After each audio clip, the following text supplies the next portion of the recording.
Number 6 कामान वामान वाप्तुं सततमभिलषन् नैति चेतोऽपितोषं शोषं कायोऽप्ययासि दः परितपन् भोगयोग्यत्वमौजत् सोऽयं हन्तान्तराले विलुलितो उडुपे वायुवेगेन सिन्धा वासिनो यद्वदेवं करुणमभिलपन् वेपते भोगलिप्सुः। एक और तो चित्त विषय भोग की कामना को नहीं छोड़ता, दूसरी ओर भोग का साधनीभूत शरीर रोगों से कृश होकर भोग करने में असमर्थ हो गया। इस प्रकार द्विविधा में फंसा हुआ भोगी दीनता पूर्वक रोदन करता हुआ ऐसे दुखी होता है जैसे समुद्र के मध्य भाग में फंसी हुई तथा वायु के वेग से डूबने को तैयार हुई एक छोटी सी नौका में बैठा हुआ कोई पथिक दुख से कातर हो जाता है। कोई नौका समुद्र के बीच में फंस गई हो और वायु का वेग भी हो, तो जैसे डूबने को होती है तो उसमें जो पथिक होता है वो बहुत भयभीत हो जाता है। ऐसे ही जब हमारा चित्त तो विषय भोगों की कामना को नहीं छोड़ता और शरीर कृश हो जाता है तो व्यक्ति की दशा इस प्रकार हो जाती है। इसे क्या करना चाहिए? विषयों की कामना नहीं करनी चाहिए। हा हा हन्तोरुरागो दहति वपुरिदं प्रेयसो विप्रयोगे संयोगे त्वागमोत्था वपि विमलदृशं कंपयन् लुम्पतीव एवं दुःखैकहेतो रैशुभधिषणः कामभोगोरुरागान् नागादस्माददम्योत्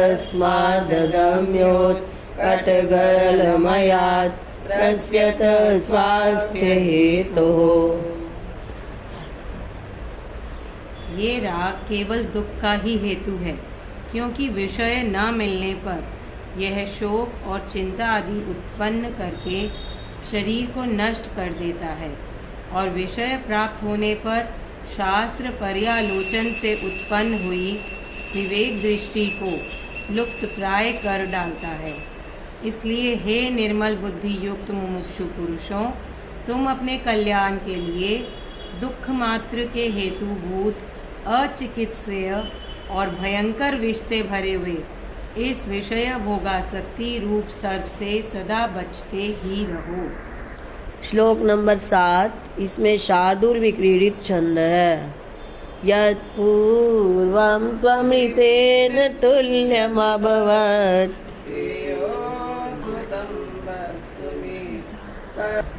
श्लोक संख्या 8 इसमें शार्दूल विक्रीडित छंद है। 12 के बाद रुकना है और 7 के बाद।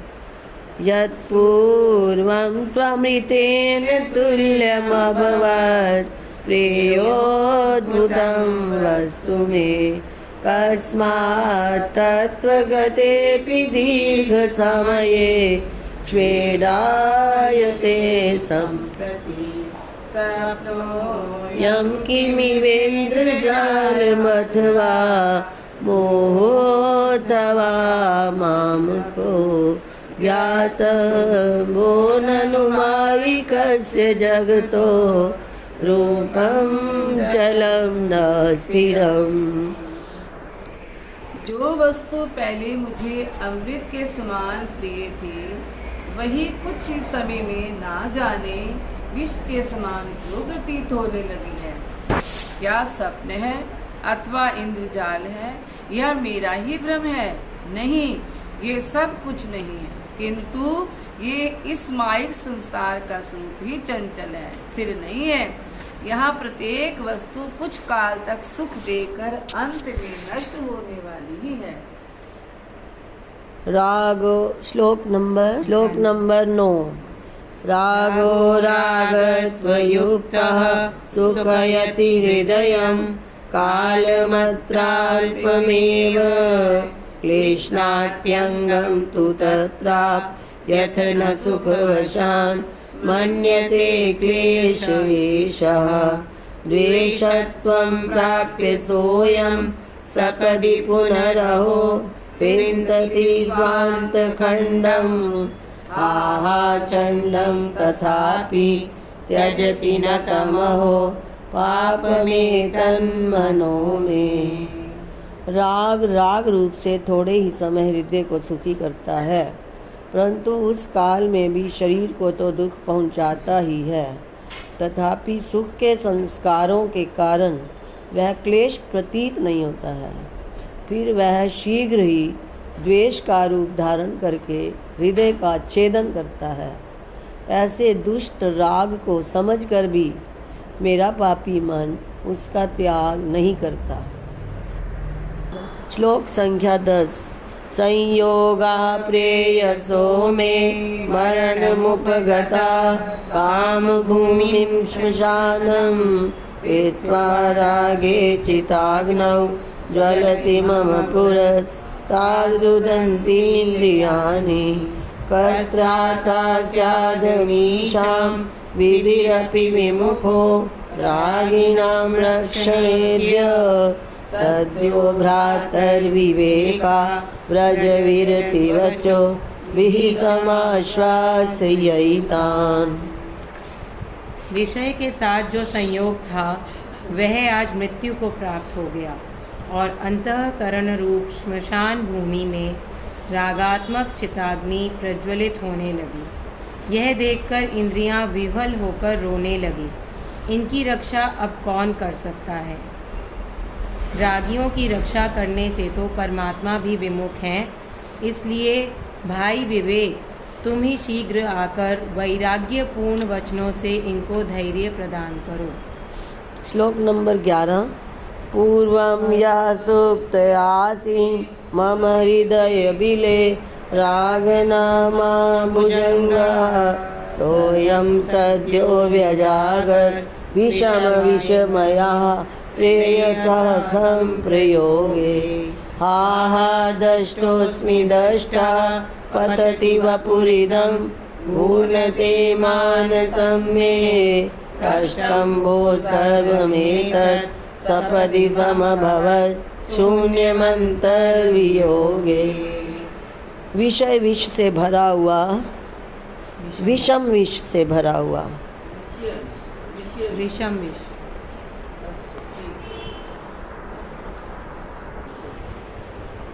विषम विष से भरा हुआ राग नामक सर्प जो पहले मेरे हृदय रूप बिल में सोया पड़ा था, अब विषय प्राप्ति रूप पादाघात से झट जाग पड़ा है। इसके काटने से मेरा शरीर गिरा ही जाता है और चित्त में भी बेचैनी बढ़ने लगी है। परंतु आश्चर्य है कि विषय का वियोग होते ही ये सब बातें स्वप्न में देखे हुए पदार्थों की तरह भीतर से सारहीन हो गई हैं। श्लोक संख्या 12। ज्ञात्वा सत्यं च सारं पुनरपि यदहो श्रेष्ठ से सार हेतुः चेतो दह किं तवाभू दह कथय मे वंचितं केन बन्धो सिन्धो संतारणे मे व्यवसितमधुना मध्यमानीयतूर्णं चूर्णं वाञ्छस्य कस्मात् क्षमविरतिमुखा या किमेतत् सुनावः। रे चित्त, इस संसार में सत्य और सार वस्तु को जानकर भी तुम असार और मिथ्या वस्तुओं के लिए ही चेष्टा करते हो। तुमको क्या हो गया है? क्या किसी ने तुम्हें ठग लिया है? तुम पहले मुझे संसार सागर से पार करने के लिए तैयार होकर फिर इस सागर के मध्य में लाकर क्या अकस्मात ही इस शम दम वैराग्य आदि रूप सुंदर नौका को चूर्ण करना चाहते हो? श्लोक संख्या 13। हा हा श्रान्तोऽस्मि चेतस्तव विविधवचो विसमाश्वासनेऽस्मिन् क्षामः कण्ठो मदीयश्चिरमभिलपनात् कुण्ठितं प्रज्ञयापि त्वं तु स्वीयं न शाठ्यं त्यजसि कथमपि प्रेमतो बोध्यमानं केनेत्थं पाठितं वो अपि हितवचने नैव विश्वासमेषि। हे चित्त, नाना प्रकार के उपदेशों द्वारा तुम्हें समझाने में मैं तो थक गया हूँ। बहुत समय तक बोलने के कारण मेरा कंठ भी थकने लगा है, बुद्धि भी कुंठित हो गई है, परंतु तुम तो प्रेम पूर्वक समझाने से भी किसी प्रकार अपनी शठता नहीं छोड़ते हो। ना जाने किसने तुमको ऐसी शिक्षा दी है जिसके कारण तुम हितकर वचनों में भी विश्वास नहीं करते हो। श्लोक संख्या 14। कंठे कलंकवलितो यदि नीलकंठो वैकुंठवत्समपि गुंठति चेत् कलंकः प्रत्यक्ष एव सकलंकतया शशांकः शंके कलंक विकलस्तु न कोऽपि रंकः। भगवान शंकर के कंठ में विषपान की सूचना देने वाला नील चिन्ह है। भगवान विष्णु के भी वक्षस्थल में श्रीवत्स नामक अंक है। चंद्रमा में तो प्रत्यक्ष ही कलंक दिखाई देता है, इसलिए ये बात निश्चित है कि कलंक रहित वस्तु संसार में कोई नहीं है। कई बार मन वो हो जाता है ना कि हाय अब इतना मेरे अंदर इतनी बुराई है, तो इसमें अपने मन को शिक्षा दे रहे हैं कि कोई नहीं, ठीक हो सकती है। चंद्रमा में भी कलंक है, भगवान शंकर के कंठ में भी नीला दाग है, भगवान विष्णु के वक्षस्थल में भी श्रीवत्स नामक चिन्ह है, तो कोई बात नहीं, तेरे में भी कलंक है तो ठीक हो सकता है। प्रयत्न कर हे चित्त। यैरत्राभिषङ्गो जगति कृतचरा वामरैर्भोगलिप्सैस्तैस्तैतश्चादतापि प्रचुरमिह शिरो धूनयद्भिश्चिराय साक्षात्कृत्याप्यसारं विषयमलमिदं भोक्तुमेवेच्छसि त्वम् आहा चित्रं त्वदीयं चरितमिदमहो चित्तते किं ब्रवाणि। श्लोक संख्या 15 का अर्थ। जिस जिस भोग लिप्सु मनुष्य ने इन सांसारिक विषयों में आसक्ति की, जिस जिस भोग लिप्सु मनुष्य ने इन सांसारिक विषयों में आसक्ति की, उसी को पीछे सिर पटक पटक कर रोना पड़ा। हे चित्त, विषयों को इस प्रकार सार रहित जानते हुए भी यदि तुम उनके भोग की इच्छा करते हो तो तुम अति नीच हो। इसलिए अधिक तुमको और क्या कहा जाए, इससे अधिक तुमको और क्या कहा जाए। चित्त ते किम ब्रवाणी। श्लोक संख्या 16।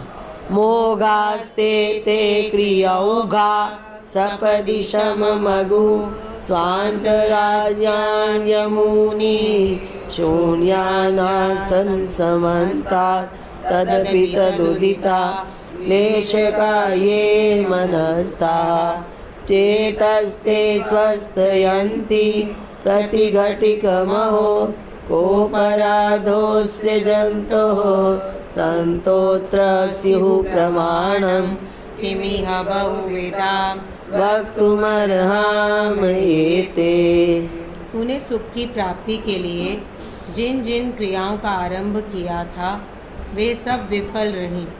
चित्त के मनोरथ भी सब निष्फल हो गए, परंतु चित्त में पड़े हुए उनके संस्कार प्रति क्षण उसे खिन्न किया करते हैं। यह प्राणियों के किस अपराध का फल है, इसमें विद्वत समुदाय ही प्रमाण है। पंडितों के सामने हम बहुत क्या कहें। श्लोक संख्या 17। कस्माद् रोषिथ मंत्रस् त्वमसि सममिदं न त्वदन्यत्तु किञ्चित् त्वं चानन्दैकसीमा तव लवमुपयानन्दितं भूतजातं पश्य त्वं वैभवं स्वं चितिविमलतनुः सर्वभूतेष्वसि रोदिष्यद्यापि कस्मात् विभुरभवमिति किं तवानाप्तमस्ति। हे जिज्ञासु वर्ग, तुमने अपने चित्त में इतने दुखी क्यों? तुम अपने चित्त में इतने दुखी क्यों हो? क्योंकि ये सारा संसार तुम्हारा ही स्वरूप है। स्वरूप है। तुमसे भिन्न यह कोई वस्तु नहीं है। निसीम आनंद ही तुम्हारा स्वरूप है। तुम्हारे स्वरूपानंद के ही एक एक बिंदु को लेकर समस्त प्राणी अपने को आनंदित मान रहे हैं। तुम अपने स्वरूप को अनुभव करो। शुद्ध चैतन्य ही तुम्हारा रूप है। तुम ही संपूर्ण प्राणी वर्ग के नियंता भी हो। रोते क्यों हो? तुम विभु और जन्म मरण से रहित हो और आप काम होने के कारण कोई भी वस्तु तुमको अप्राप्त नहीं है। हे जिज्ञासु वर्ग, तुम अपने चित्त में इतने दुखी क्यों हो? क्योंकि यह सारा संसार तुम्हारा ही स्वरूप है। तुमसे भिन्न यह कोई वस्तु नहीं है। निसीम आनंद ही तुम्हारा स्वरूप है। तुम्हारे स्वरूपानंद के ही एक एक बिंदु को लेकर समस्त प्राणी अपने को आनंदित मान रहे हैं। तुम अपने स्वरूप को अनुभव करो। शुद्ध चैतन्य ही तुम्हारा रूप है। तुम ही संपूर्ण प्राणी वर्ग के नियंता भी हो। रोते क्यों हो? तुम विभु और जन्म मरण से रहित हो और आप्त काम होने के कारण कोई भी वस्तु तुमको अप्राप्त नहीं है। श्लोक संख्या 18। शुद्धं शांतं स्वरूपं तव गगननिभं कोमलं कोमलानां तेजपुञ्जोरुतेजो व्यवधिरसमयं सर्वतः सम्प्रसन्नं मुक्त्वा किं वर्गसीया जन्ममरमिदं दुःखभूयिष्ठलोके शोके कस्मान्निमग्नो स्यै सकल जगत् भावयानंदरूपम्। आकाश के समान शुद्ध तथा शांत, सबसे कोमल, तेजोमय, सूर्य आदिकों का प्रकाशन करने वाला, अनंत आनंदमय, अविद्या काम क्रोध आदि सकल मल से रहित तथा मृत्यु आदि संसार धर्मों से रहित जो अपना स्वरूप है, उसे छोड़कर इस दुखमय संसार में क्यों आसक्त हो और किस कारण से शोक में डूबे हुए हो। संपूर्ण जगत को आनंदमय और आत्मस्वरूप समझकर सुख पूर्वक विचरो। श्लोक संख्या 19। सद्यो बुद्ध्यस्व बंधो विधिवियति तवा यादुदग्राभ्रमाला मोहाख्या श्यामलाला दियमहाबलान् भानुमन्तं विवेकं ज्वालेयं वैद्युतीह स्फुरति सुनिशिता रागनाम्नी विशाला यावद्वर्षेन्नाला फलमियमधुना क्रोधकामाद्यनन्तम्। मुमुक्षुओं देखो, तुम्हारे हृदय रूपी आकाश में महाभयंकर अज्ञान नाम की काली घटा छा गई है, जिसके कारण से हृदयाकाश में देदीप्यमान विवेक रूप सूर्य लुप्त प्राय हो गया है और राग नाम वाली अत्यंत तीक्ष्ण विद्युत की ज्वाला चमक रही है। सो जब तक यह काम क्रोध आदि दुर्जर विष की वर्षा न करे, तब तक ही तुम सचेत हो जाओ, क्योंकि हालाहल विष की वृष्टि हो जाने पर तो फिर जगना असंभव है। श्लोक संख्या 20। हा पीयूष पूरा नदी हृदय नदी ज्ञान वैराग्य रूपान संशोष्य क्षार कूपा नैखन सिकुतो मार्मुख्यान मूत्र पश्यायं मूढनि मृत्युर्ललति कतिपयै रर्दितुं त्वां निमेषैः सुप्ता किं मूढजन्तो व्रज विमल पथे मंगले मा प्रमाद्ये। जिज्ञासुओं, तुम हृदय रूपी नदी में परिपूर्ण रूप से विद्यमान ज्ञान वैराग्य आदि अमृत के समान शीतल और सुमधुर जल के प्रवाह को सुखाकर उसकी जगह काम क्रोध आदि खारे जल से भरे हुए कुओं को क्यों खोदते हो? हमारे अंतःकरण में जो इतने शुभ गुण है, ज्ञान वैराग्य आदि अमृत के समान है, उसको तो हम हटा देते हैं, उसकी जगह खारा कुआं खोदते हैं। कौन? काम क्रोध लोभ आदि जल से भरा हुआ खावा कुआं नहीं खोदना चाहिए। देखो, तुमको शीघ्र ही नष्ट करने के लिए यह मृत्यु तुम्हारे सिर के ऊपर चक्कर लगा रहा है। ऐसे संकटमय समय में भी तुम क्यों निद्राकांत होकर सोए पड़े हो? इसलिए उठो, आलस्य और प्रमाद को छोड़कर कल्याणकारी मोक्ष मार्ग के पथिक बनो।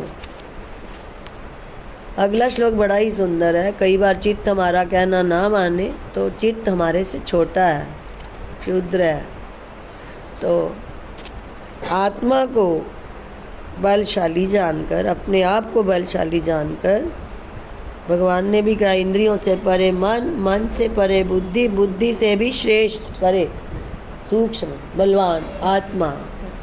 तो उसके द्वारा तुम इन विषयों को वश में कर। तो इसलिए चित्त को पीछे छोड़ दो और अपना आत्म स्वरूप का आनंद लो। इस पर ये बहुत सुंदर श्लोक है, श्लोक नंबर 21। चेतश्चेत्त्वं हि चेतो जडमिव वचनैः मां कीनैः प्रबोधं नास्यस्यापि नूनं तव किमपि महत् पापमुद्भूतमस्ति। स्वस्तिस्ताते व्रजामो वयमथ विपुलां भूमिकां काञ्चिदेताम् यत्र त्वं नो न चेत्यं परमति विशदं ज्योतिरेकं समन्तात्।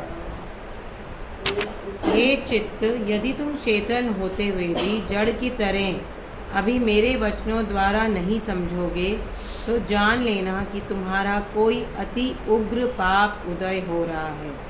अस्तु, तुम अपनी इच्छा अनुकूल रहो।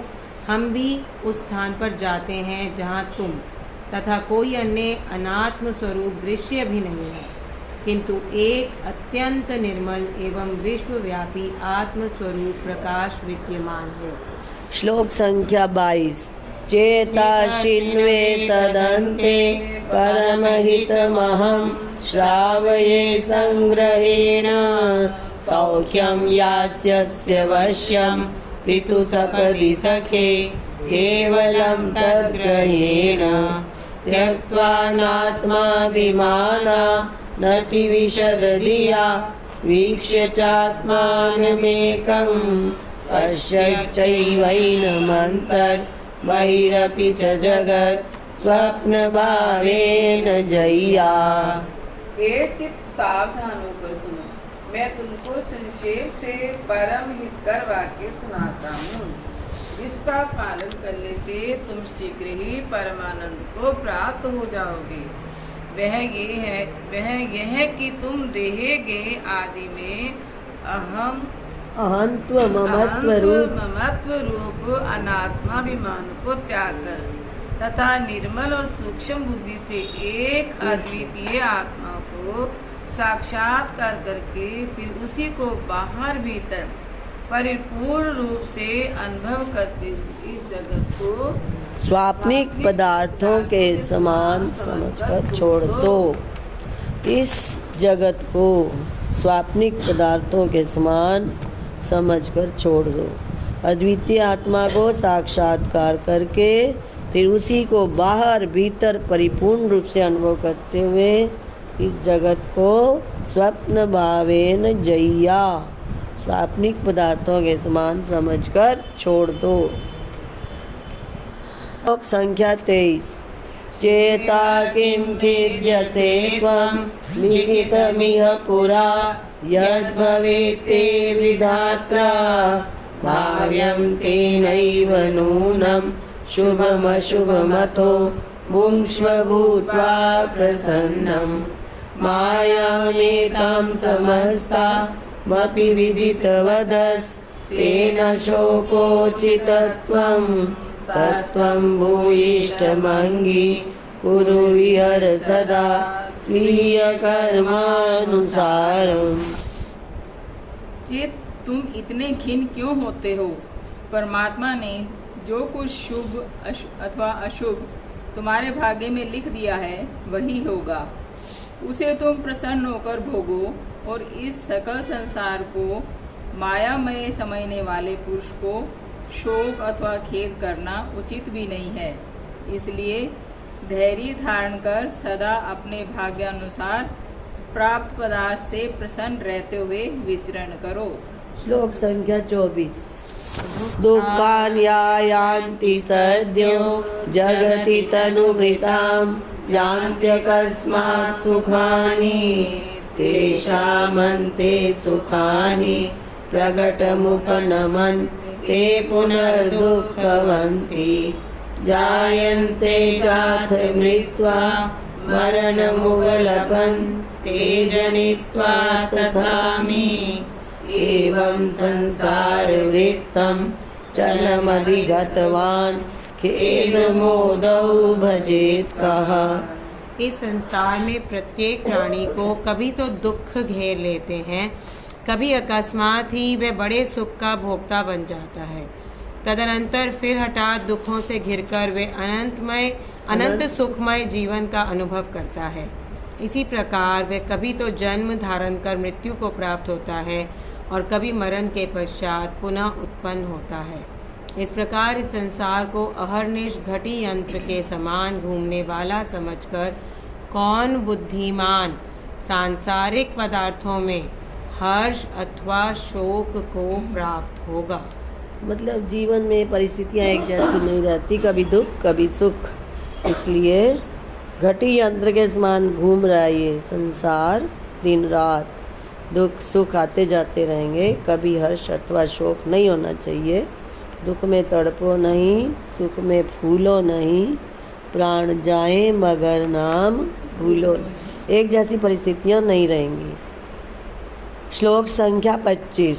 मृत्योर्माते भयं भूदितिरहसि मनो बोधयाम्येतदेकं मन्येतामुक्तरेकं यदि सपदि विया युः समेप्यादयस्ते सत्यं प्रत्यञ्च मेकं प्रतिभुवनभवं भावयात्मानमन्तस्त्यक्त्वा तुच्छावमन्य हितमहितमिवोध भासमानं समन्तात्। हे चित्त, मैं तुमको एक उपाय बतलाता हूँ। यदि तुम उसे संदेह और भ्रम छोड़कर स्वीकार कर लोगे तो तुम्हें कभी भी जन्म मरण का भय व्याप्त नहीं होगा, भले ही सारी आपत्तियां तुम पर ही आक्रमण कर दें।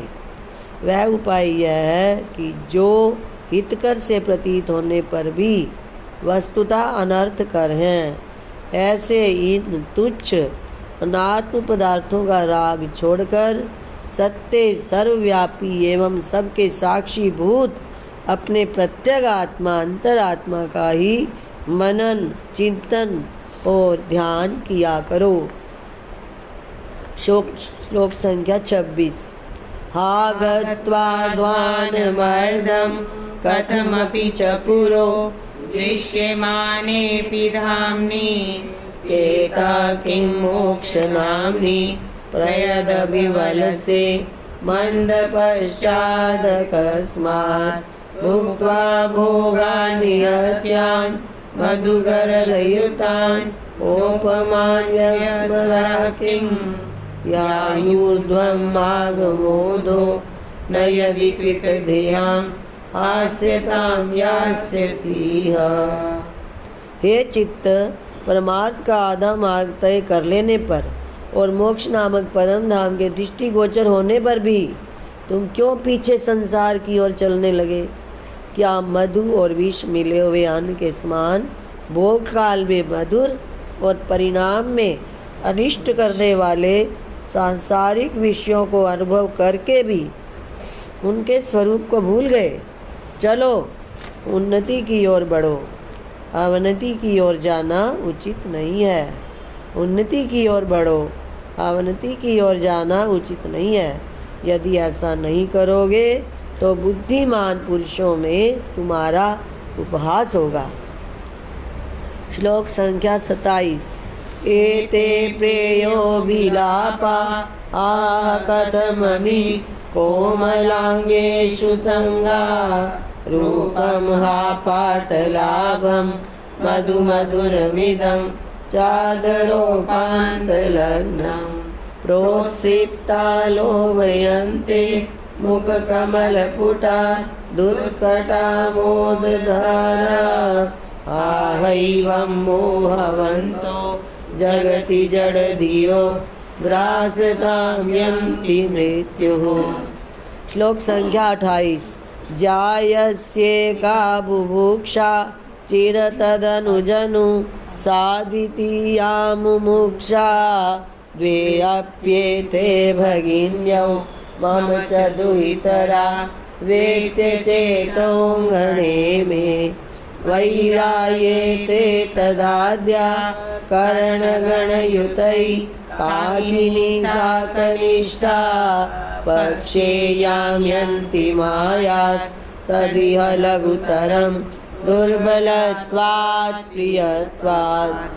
बुभुक्षा और मुमुक्षा नाम की 2 बहनें मेरी पुत्रियां हैं, जिनमें बुभुक्षा बड़ी है और मुमुक्षा कहते हैं भोगों की इच्छा, भोगों की इच्छा, और मुमुक्षा कहते हैं मोक्ष की इच्छा। दोबारा बोलो। बुभुक्षा और मुमुक्षा नाम की 2 बहनें मेरी पुत्रियां हैं, जिनमें बुभुक्षा बड़ी है और मुमुक्षा छोटी। ये दोनों मेरे चित्त रूप आंगन में आकर आपस में लड़ती हैं। बुभुक्षा इंद्रियों के सहित होने के कारण बलवती है और मुमुक्षा छोटी तथा अकेली होने के कारण दुर्बल है। इसलिए मैं मुमुक्षा की ही सहायता करूँगा, क्योंकि वह दुर्बल और छोटी होने के कारण मुझे प्रिय है। भाव यह है कि अपने कल्याण की कामना वाले पुरुष को भोगेच्छा बुभुक्षा का त्याग करके मोक्षेच्छा मुमुक्षा को ही बढ़ाना चाहिए। मोहा, ये श्लोक नंबर 29। मोहांध प्रविवेक चक्षुषै मे रज्यन्ति कामाकुला लोकाः विषयेषु मामकमिदं प्रिया सदा स्थास्यति इत्येवं दृढबद्धमुग्धमतयो ऋष्यन्ति कांश्चित् क्षणान् दह्यन्तेर्मनल्पशोकदहने पाकस्य को विद्यते। इस श्लोक में भी शार्दूल विक्रीडित छंद है। दोबारा बोलिए। मोहांध प्रविवेक चक्षुषै मे रज्यन्ति कामाकुला लोकाः विषयेषु मामकमिदं प्रिया सदा स्थास्यति इत्येवं दृढबद्धमुग्धमतयो ऋष्यन्ति कांश्चित् क्षणान् दह्यन्तेर्मनल्पशोकदहने आकस्य को विद्यते। अज्ञान से विवेक रूप नेत्र के अंधे हो जाने पर काम और राग आदि से आक्रांत पुरुष ये हमारे प्रिय पदार्थ सदा रहेंगे। ये प्रिय पदार्थ हमारे हैं, हमें प्रिय हैं, सदा रहेंगे। 3 गलतियां कर लेते हैं। ये हमारे प्रिय पदार्थ सदा रहेंगे, इस भ्रम के वशीभूत होकर विषयों में आसक्त हो जाते हैं, परंतु कुछ ही क्षण हर्ष मानकर फिर शीघ्र ही प्रबल शोकानल से संतप्त होने लगते हैं। इस संसार में कौन किसकी रक्षा कर सकता है? केवल परमात्मा ही रक्षक है।